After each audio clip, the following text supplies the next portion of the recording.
1889, the city of Johnstown, Pennsylvania was a thriving industrial town of around 30,000 people. Steel workers and their families, merchants and shopkeepers, ordinary hardworking Americans building their lives in the valleys of western Pennsylvania. It was a city that knew floods. The rivers that ran through Johnstown overflowed regularly. The residents had learned to live with it. When the waters rose, they moved their furniture upstairs and waited. It was an inconvenience, nothing more. Nobody in Johnstown believed that a flood could truly threaten their city. They were wrong.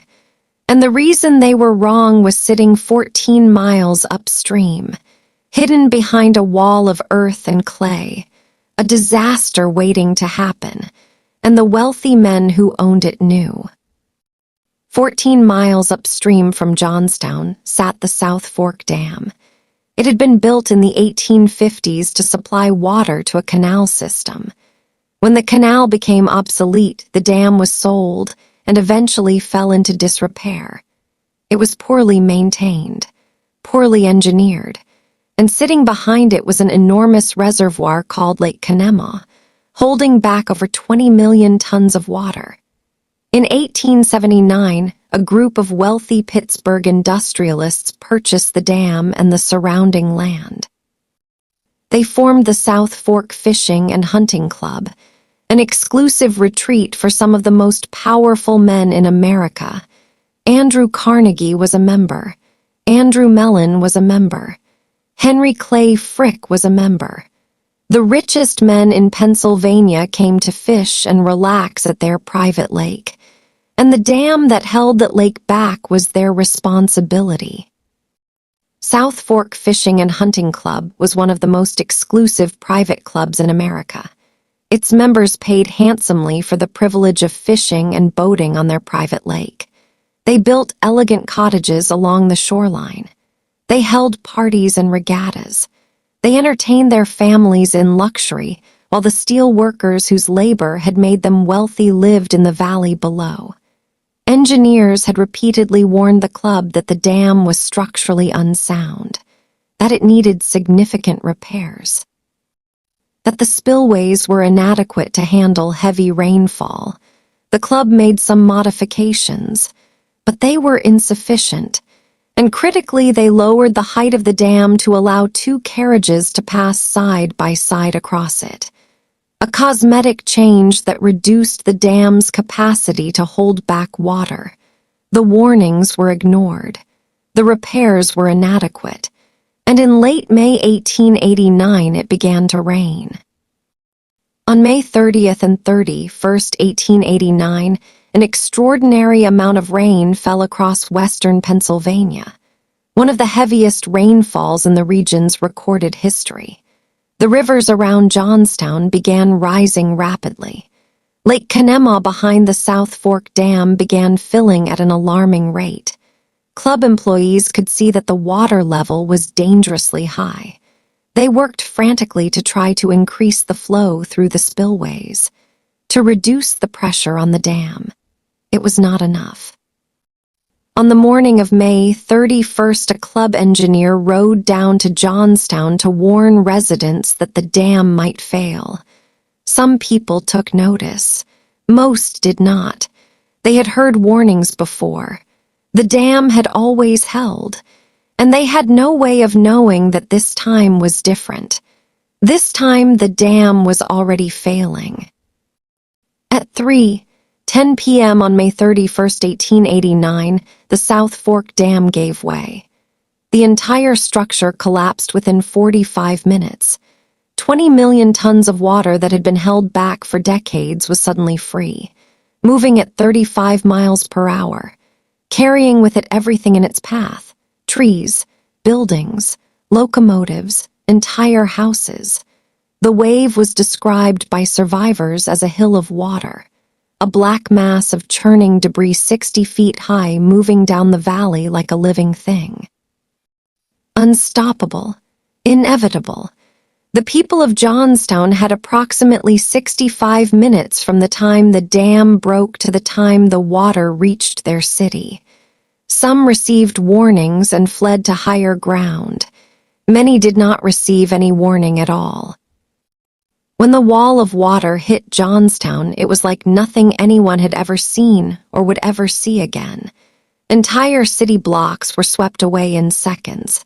Buildings that had stood for decades were reduced to splinters. People were torn from their families mid-sentence. Children were ripped from their parents' arms. The noise was described by survivors as beyond anything imaginable. A roaring, thundering, grinding sound that drowned out everything, including screaming. The water moved so fast that many people had no time to react at all. They were simply gone. In the space of 10 minutes, the prosperous industrial city of Johnstown was destroyed. When the wave finally came to rest against a stone railroad bridge at the edge of the city, it created a pile of debris 30 acres wide. And that debris caught fire. As night fell on May 31st, 1889, the people of Johnstown faced something almost beyond comprehension. The flood water had receded somewhat, but the city was unrecognizable, and the massive pile of debris that had collected at the stone bridge was burning. People who had survived the initial flood and were clinging to debris in the water now faced the additional horror of fire. Some survivors reported watching the fire move toward them, unable to escape. The darkness, the water, the fire. The sounds of people calling out for help from all directions. It was a scene of almost biblical devastation. And somewhere in the darkness, beneath the rubble and the water, were thousands of people who would never be found. When dawn broke on June 1st, 1889, the scale of the disaster became clear. Over 2,200 people were dead, many of them never identified. Over 777 victims were never found at all. Entire families had been wiped out, leaving nobody to identify them or claim their bodies. The physical destruction was total. Over 1,600 homes had been destroyed. The city's infrastructure was completely gone. The property damage in today's money would run into the billions of dollars. It remains to this day one of the deadliest disasters in American history. And in the weeks that followed, the question on everyone's lips was simple: who was responsible? The answer to that question outraged the nation. Nobody, not one member of the South Fork Fishing and Hunting Club, was ever held legally responsible for the deaths of over 2,000 people. The club's lawyers successfully argued that the flood was an act of God, that the dam's failure could not have been predicted, that the club members bore no legal liability for what happened. Lawsuits filed by survivors and victims' families were dismissed. Carnegie and Frick and the other wealthy members of the club made charitable donations to the relief effort, gestures that were seen by many survivors as an attempt to buy their silence and deflect accountability. The men whose negligence had caused the disaster walked away without facing a single legal consequence. It was one of the most profound failures of justice in American history. The Johnstown Flood changed America. The outrage over the lack of accountability for the South Fork Club members contributed to growing public anger about the power of wealthy industrialists to operate without consequence. It helped fuel the progressive movement that would eventually lead to stronger regulations on corporate responsibility and workplace safety. Clara Barton and the American Red Cross provided relief to Johnstown in one of the organization's first major disaster responses. That response helped establish the Red Cross as a permanent and trusted institution in American life. Today, a national memorial stands at the site of the South Fork Dam. The foundation of the dam is still visible, and the names of the 2,208 confirmed victims are recorded and remembered. They deserved justice. They never received it, but they will not be forgotten.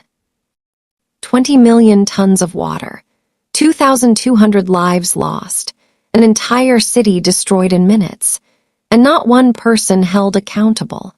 The Johnstown Flood of 1889 is one of the darkest chapters in American history, a story of corporate negligence, ignored warnings, and the devastating consequences of putting profit above human life. If this story moved you, subscribe to Echoes of the Dead, because every single week we uncover the stories that were buried, the forgotten, the ignored, the erased, because every single one of the 2,200 people who died in Johnstown that day deserved better. And this channel will never let the world forget them.